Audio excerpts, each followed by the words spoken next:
Welcome to Nurse Charms and Rhymes. Your friendly RN charity mumby turned word nurse is with you today. Our discussion is how you recognize the signs of stroke. Can you add someone a lease of life if you recognize stroke and act? We will hear Joe's story, learn from it, and answer some question. Subscribe and share. Thank you. A call to action. Be fast. Decode the signs of stroke. If you decode a clue for stroke, can you be smart? Act swiftly and win, no time to lose. For when stroke strikes, every second's a gem. Call for help, and you'll be the hero for them. In your brain, there's a highway, all traffic and speed. Blood's rushing around, giving all that you need. But sometimes a clog or a burst can appear, and that's when the signs of a stroke become clear. B is for balance, which goes out the door. You stumble and tumble, can't walk like before. Like you've had too much pie or a gallon of beer. If you can't keep your balance, a stroke could be near. E is for eyes, seeing double or none. It's like a bad joke, but it's not any fun. If your vision gets blurry or you see in a haze, it's time to take notice, not time for a daze. F is for face, where one side might droop. Your smile goes lopsided, like you've eaten bad soup. Ask for a grin, if one side won't rise. A stroke could be lurking, a nasty surprise. EI is for arms, when one can't stay afloat. Try lifting them both, like you're rowing a boat. If one arm is lazy and drops like a brick, that arm might be telling you a stroke's playing a trick. S is for speech, which can get quite absurd. Words jumble and tumble, you can't find the right word. If your speech sounds all funny, like you're talking in codes, it's a sign to get help, hit the emergency roads.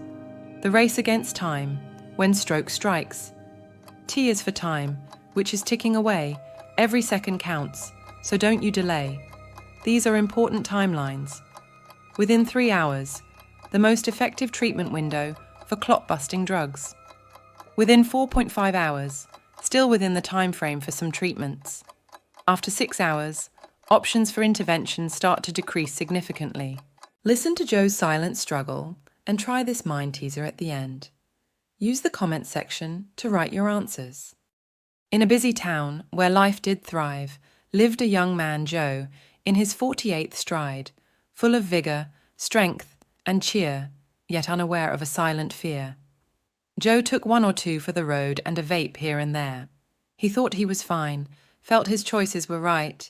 He laughed with his friends, lived life to the brim, unaware of the storm that was brewing within. High blood pressure, silent and sly, crept through his veins, but gave no outcry.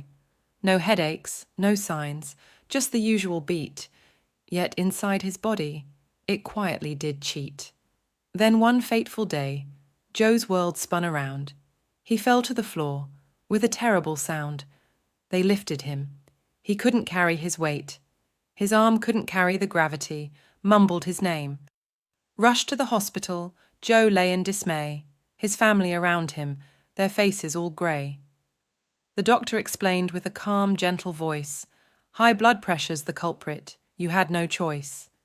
Joe listened in shock, his mind full of dread. "I never felt sick, I had no clue," he said. The doctor then nodded. "It's silent, you see, most find out too late when they visit me." So here is a message for both young and old. Get your blood pressure checked. Be brave, be bold. Even if you feel fine, don't take the risk. A simple screening can uncover the brisk. Joe's story's a lesson, a call to us all, to heed the silent danger, to avoid the fall.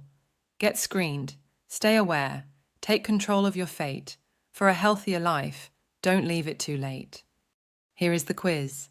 Use the comment section to answer. 1. Did you recognize any sign for stroke using the word "be fast" in the Joe's story? 2. What do you understand by T for time?